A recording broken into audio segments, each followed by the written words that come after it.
Hi there, Sanbonani Molweni. Welcome to Fix channel. If you're new here, please subscribe before the end of the video. If returning, thank you for love and support. I appreciate you. Musa Khawula sephindile. Mina ngazi ukuthi kwenzakalani ngaye, akathanda ukubona abantu be-happy noma yena akanayo partner. Ngoba lokho akhuluma ngoFelix siqala ngaye.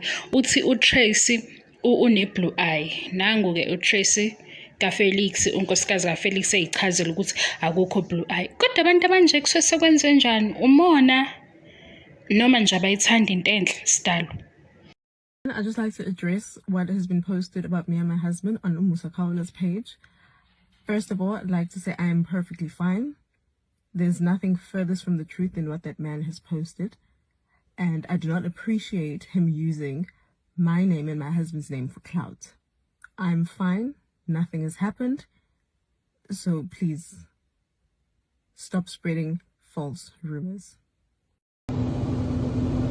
Imama ndibefayilishisa mfethu ngikuchazela mfethu imama fela babe mfethu asinendaba silibabanda mfethu kodwa fela babe mfethu fela khona uha yabo bafethu animazi uha fanele maqhamuke imama lakho kube khona uha abanye abawuphimisela uha bawusha ngaphandle kodwa fanele maqhamuke imama lakho kube khona abantu abathi ha.